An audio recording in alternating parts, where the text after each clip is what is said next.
Before considering the permit holder's role in self-regulation, we want to ensure that all members are aware of when a permit to practice is required and the expectations PEG-NL has for our permit holders. Any entity offering engineering or geoscience services to the public, and the public is considered anyone outside their own organization, is required to have a permit to practice. We do allow one exception to this.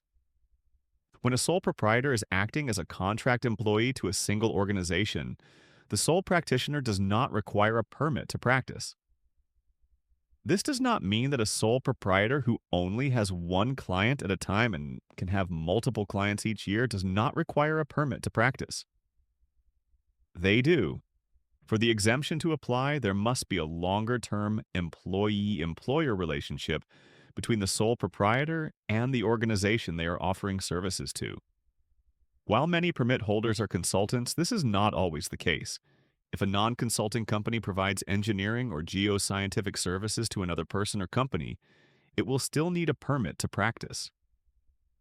A prime example would be a mining company, which would not require a permit to practice if their engineering and geoscience services were internal to the mining company.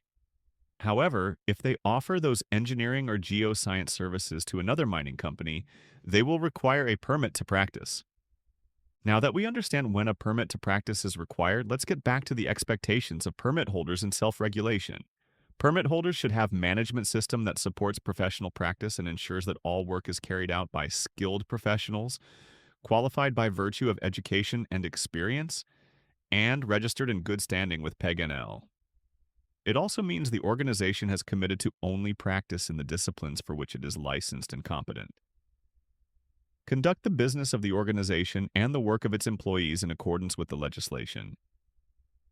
Ensure quality control procedures are in place to produce complete and accurate documents free of substantial technical errors or omissions. And it also means ensuring that the organization is professionally responsible for the integrity of all authenticated documents and that it carries errors and omissions or professional liability insurance, PLI, to protect the public.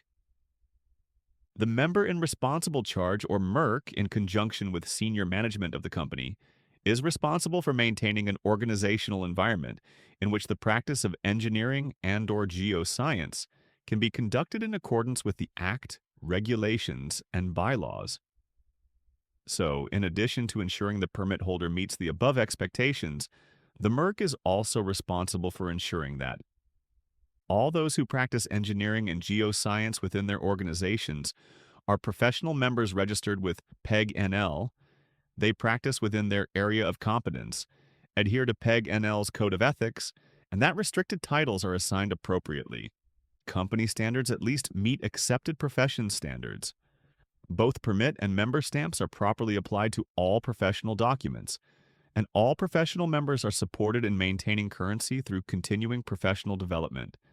Now that we have an understanding of the requirements for a permit to practice and the expectations of permit holder and their member in responsible charge, let's look at the permit holder's role in self-regulation.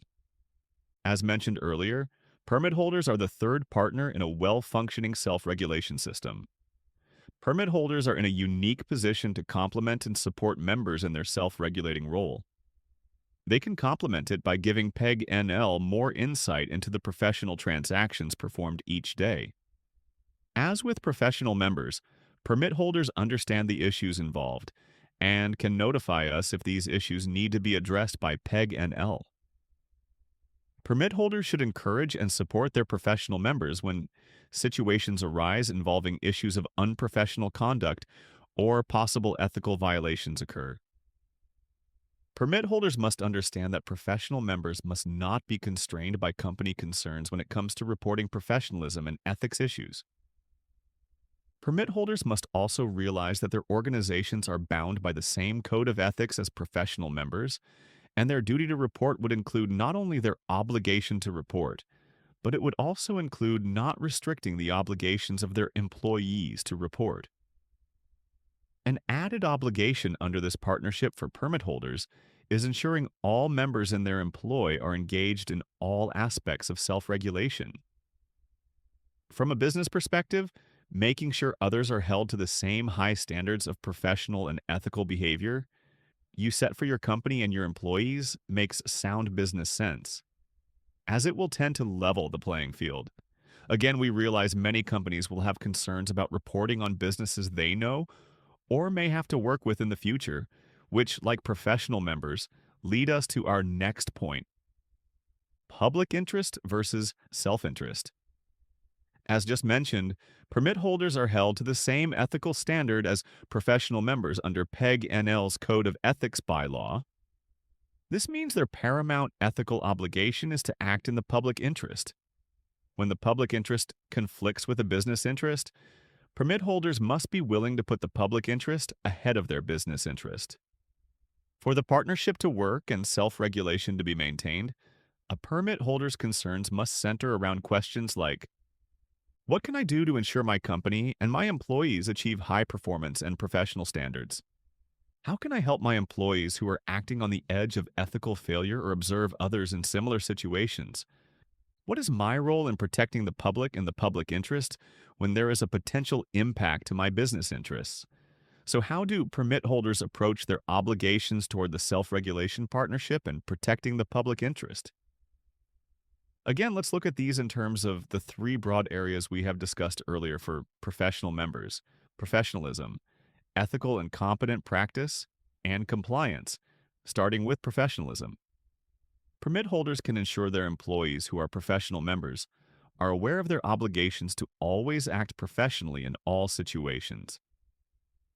There are varying ways an organization could achieve this, including the following approaches: implementation of company policies on professionalism, including annual policy review sessions, a regular review of the proper approach to reviewing the work of other professional members, conducting regular code of ethics reviews ensuring all professional members understand their obligation would also help. From a permit holder's perspective, maintaining and enhancing public trust in and respect for the professions can only help the business side. Following from that, ensuring their professional members always act professionally and gain that respect and trust will also benefit the business. It is worth repeating from an earlier slide that competent and ethical practice is an area where the potential consequences of not addressing a matter can be severe. Section 2. Point 1 of the Code of Ethics bylaw defines professional misconduct of a permit holder to include serious contravention of the Code of Ethics made by this bylaw. Permit holders are therefore obligated not only to report contraventions of competent and ethical practice, but they must also ensure their professional member employees are not restricted in reporting these matters. Permit holders are also obligated to treat colleagues and others with fairness and respect. As with professional members, the best approach for permit holders in any encounter where ethical or competency breaches are suspected is to fulfill your fairness and respect duty first, providing the opportunity for the offender to self-correct. If self-correction does not happen, permit holders must fulfill their reporting obligation. The final area we look for assistance in is compliance. As partners in the compliance area, permit holders should ensure that the restrictions on protected titles, as reviewed earlier, are enforced, and ensure that only PEG NL registered professional members are allowed to use the restricted titles.